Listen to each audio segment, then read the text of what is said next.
This is section 3.3 on properties of logarithms. We're going to start out with the change of base formula.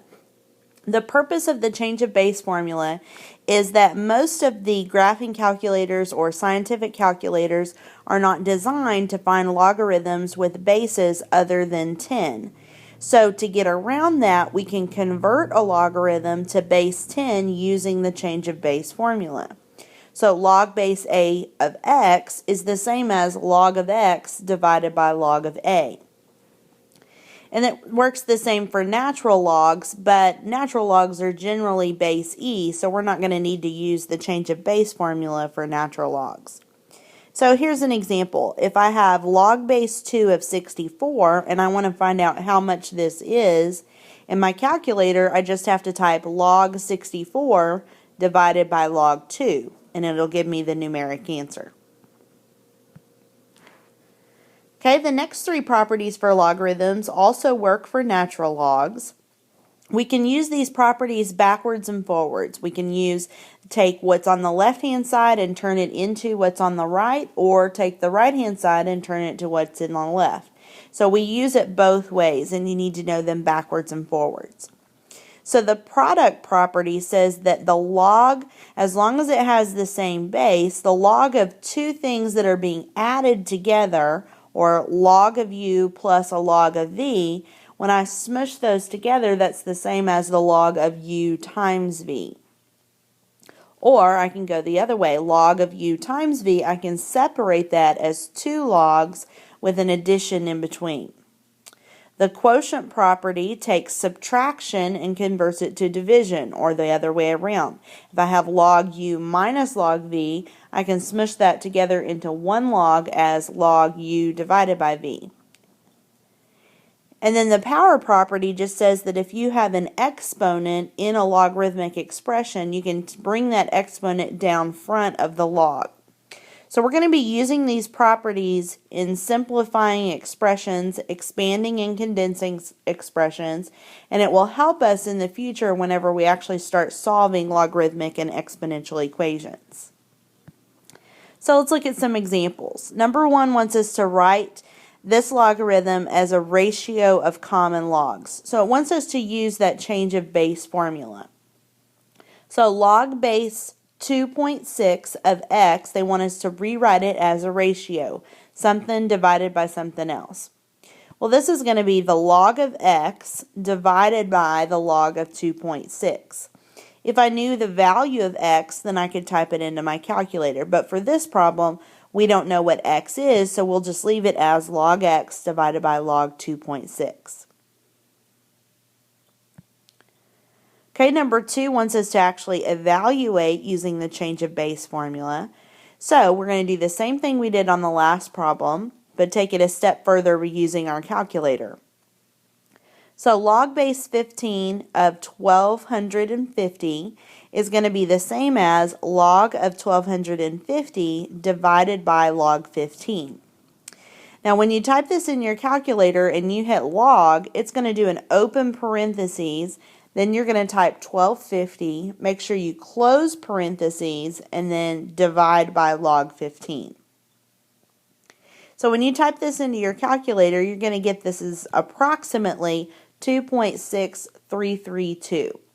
And sometimes in the directions it's going to say to round to the nearest thousandth, which would be 3 decimal places, or the nearest 10,000th, which would be 4 decimal places, as I have here. Okay, number three wants us to use the properties of logs to rewrite and simplify. Now, it doesn't actually ask us to evaluate, they just want us to simplify it as much as we can. So I've got the natural log of 5 times e to the 6. You can think of e as a variable, or later on I'm going to remind you that e is a special number when we're dealing with natural logs. So I've got two things that are being multiplied together, so I can use the product property to separate these two things into two logs. So this will be the natural log of 5 plus the natural log of e to the 6th. Now, e is the understood base for natural logs. It's just a special number, 2.718281828. Just another number kind of like pi. So we had a property the other day that said when you had natural log, which is base e, of e to some power, then the answer is just that exponent. We can also use the product property here, that we take the exponent and we bring it down out front. Okay, so this will be natural log of 5 plus 6. Okay, the natural log of e is always going to be 1, and it's just going to be multiplied times the 6 that we brought down out front. If they asked me to evaluate, then I could type this into my calculator, but they just wanted us to simplify. Okay, number 4 wants us to find the exact value without a calculator. So they want us to rewrite this logarithm, getting the bases to be the same. So if I want it to be log base 4, then I want to change 16 to have the same base. So I want to change 16 to 4 to some power. Now that power, whatever it is still multiplied times the 1.2 that was already there. Well, I know that 16 is the same as 4 squared. So I put a little 2 there, and I'll multiply that 2 times the exponent that was already there, which is 2.4. So we had a rule the other day that as long as the little base and the big base are the same, then those cancel. Log base 4 of 4 will cancel, and I'm just left with the exponent 2.4. Now, I could have typed this whole problem in just as it is in the calculator. There's a couple of different ways to do it. And if I did, then I still would have gotten 2.4. I'm not going to know whether or not you used your calculator or not, but you do need to understand these properties as to what's going on. Okay, number 5, we're going to use our properties to expand this expression. So I have a single logarithm that I'm going to expand out and make into several other logarithms. So first thing I notice is that I've got x squared divided by y squared z cubed. The quotient property says that when you have two things being divided, you can separate that into two logs that are being subtracted. So the first log is going to be log base 5 of x squared, and then minus log base 5 of the whole denominator y squared z cubed. Now, inside that parenthesis, I have two things that are being multiplied, and that's a single logarithm. So I can use the product property to separate those two things into two logs. So log base 5x squared is going to stay the same, minus log base 5y squared plus log base 5z cubed. Now I'm going to distribute the negative that's in front of the parenthesis. So this is going to be log base 5x squared minus log base 5y squared minus log base 5z cubed. Now for our last step, we're going to take the exponents for each logarithm and we're going to bring those down front. So this is going to be 2 log base 5 of x minus 2 log base 5 of y minus 3 log base 5 of z. So this is the expanded form of the original problem.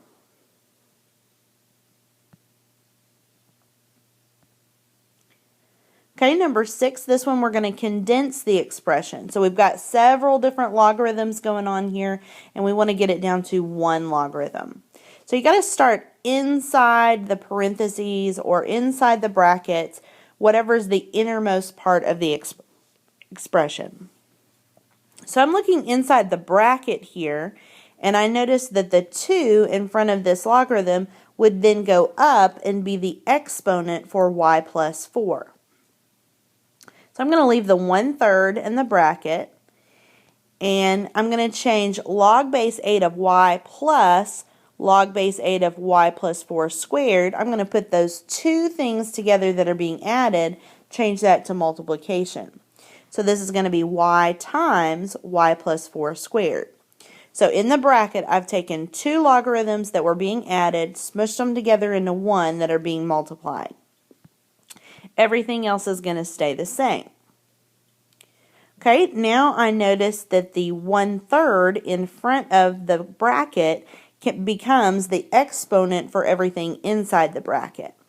Now, raising to the 1/3 power is actually the same as taking the cubed root of something.